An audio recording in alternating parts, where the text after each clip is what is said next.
Do you have a thirst to learn about wine? Do you love stories about wonderfully obsessive people, hauntingly beautiful places, and amusingly awkward social situations? Well, that's the blend here on the Unreserved Wine Talk podcast.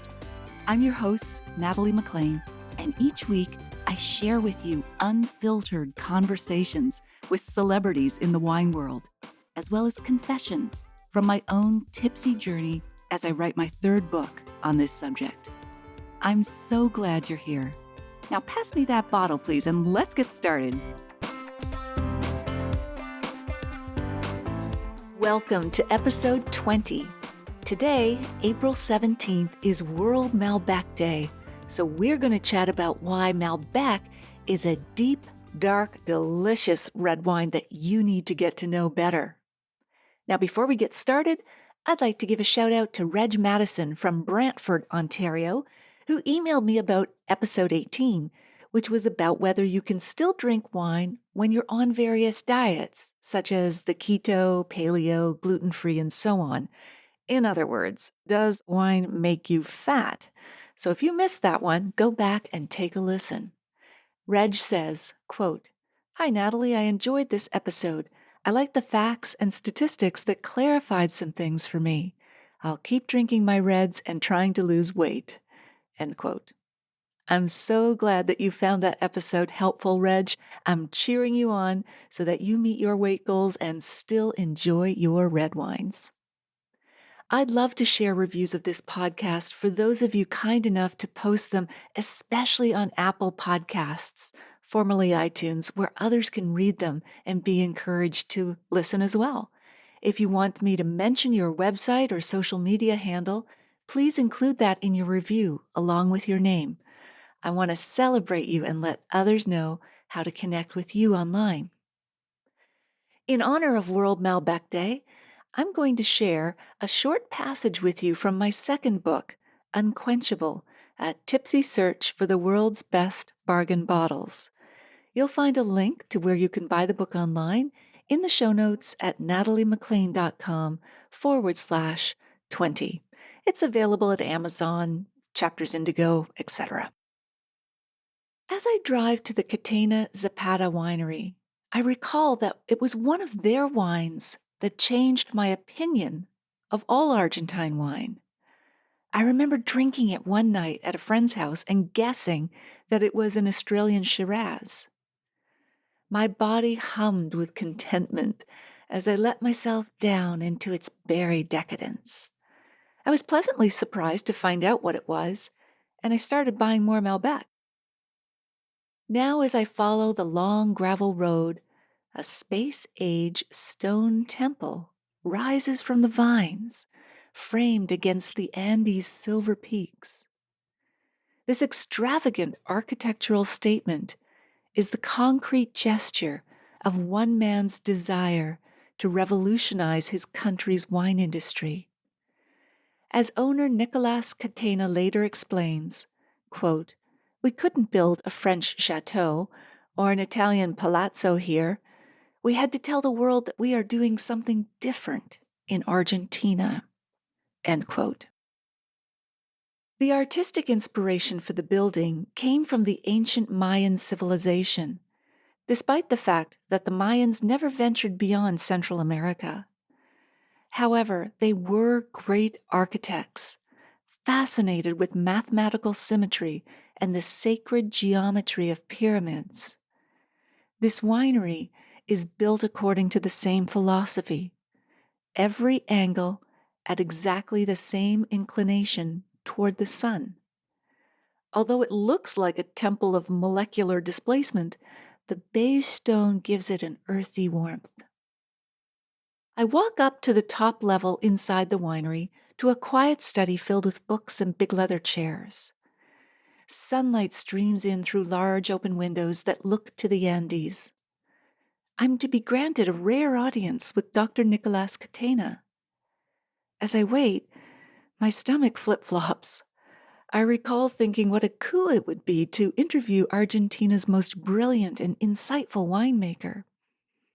Now I'm wondering how I can carry on a conversation with a man whose IQ is in a range that I'll never see, except maybe on a bathroom scale. I'm not prepared to defend any thesis with this professor. A few minutes later, the door opens and a silver-haired, bespectacled man enters. He looks every inch the distinguished scholar in a navy corduroy jacket and crisp white shirt. This takes me right back to one-on-one tutorials at Oxford University, and I can feel the sweat between my fingers and down my back. His blue eyes radiate from a tanned, weathered face as he greets me in a soft, Spanish-accented voice. Please, call me Nicolas, as he pours me a glass of his brooding, blackberry-rich Katana Malbec. It was his father who convinced him to consider Malbec, which the senior Katana believed to be the country's patriotic grape, making it in the popular oxidized style that Nicolas calls the sherry approach to winemaking. Malbec got no respect in fine wine circles, the stuntman double of brute strength, but no subtlety. Its only role was to beef up the color, alcohol, and tannin in more aristocratic Cabernet blends.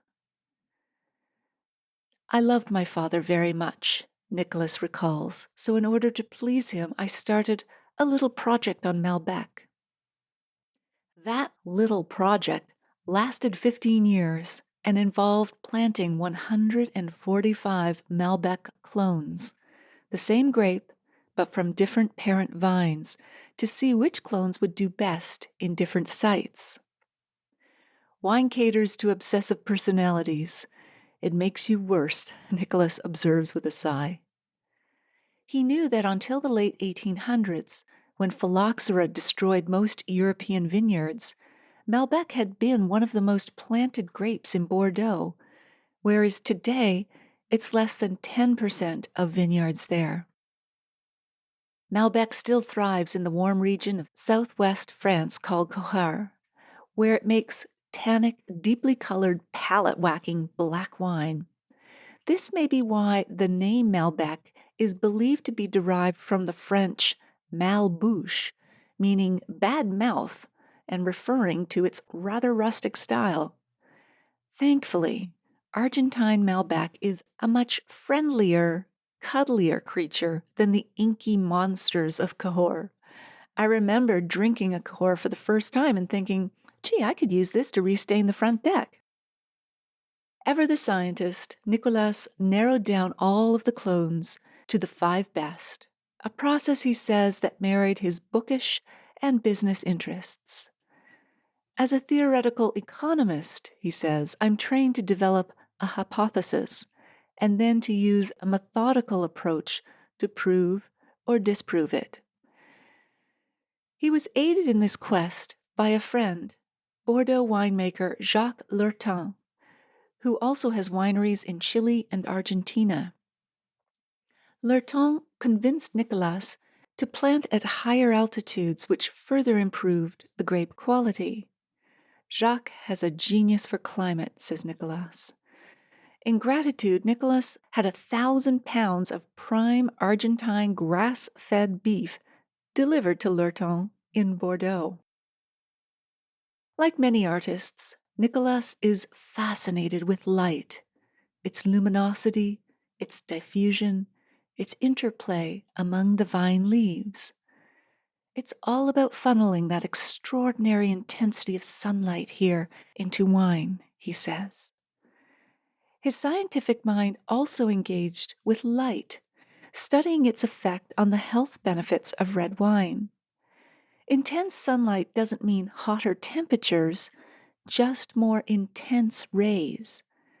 The intense ultraviolet light at higher elevations speeds photosynthesis, making it more efficient, so the plants are healthier. It also causes the grape skins to thicken in an attempt to protect themselves from the increased radiation. This accelerates the development of natural compounds such as polyphenols, flavonoids, and anthocyanins that give wine its color, tannin and flavor. These compounds, or phenolics, in grapes grown at over 1,500 feet are 3 times higher than in grapes grown at sea level. The phenolics help to inhibit the development of the nasty enzyme that blocks arteries and contributes to heart disease. Since only red grape skins are fermented with grape juice, these benefits are mostly in red wines. I love it when I can rationalize my alcoholic intake with medicinal benefits. At my rate of consumption, I should live forever, or at least be well preserved, i.e., completely pickled, by the time I make my exit. The result is wine of extraordinary elegance, with that rare combination when young, solid structure, yet silky texture. Argentine wine isn't just bottled sunshine, it's the liquid expression of solar energy. When I drink Malbec, I feel voluptuous and expansive. That's probably also why I'm often wearing my buffet pants with the elasticized waistline. I like to indulge my thirst and my hunger to just this side of plump. I'm tall, so I can pack away the pounds without many people noticing. Of course, confessing things like this defeats that notion and will only make me more self-conscious on the next book tour, if there is a book tour.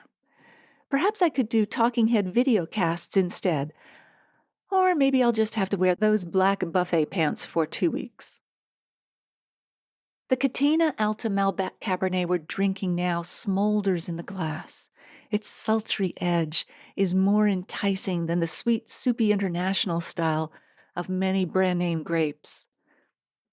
Nicolas believes that drinkers are shifting away from the herbal flavors of Cabernet and turning more toward wines like Malbec and Syrah, Tempranillo, and Grenache that have fleshy dark red fruit and violet flavors.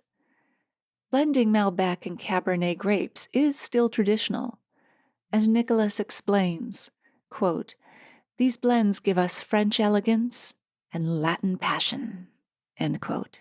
I just love how he captures that essence of Malbec. So how about you? Have you tried Malbec?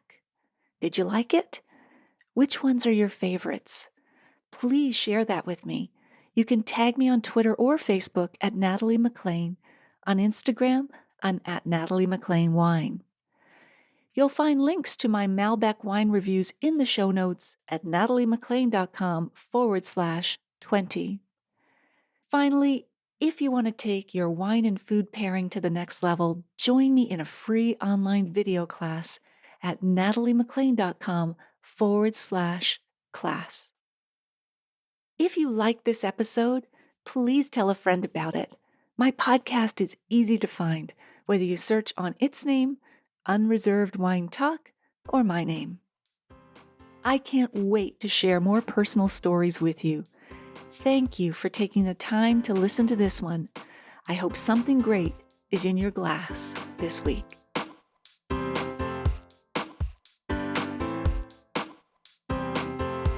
You don't want to miss one juicy episode of this podcast, especially the secret, full-bodied bonus episodes that I don't announce on social media. So, subscribe for free now at nataliemclean.com/subscribe. Meet me here next week. Cheers.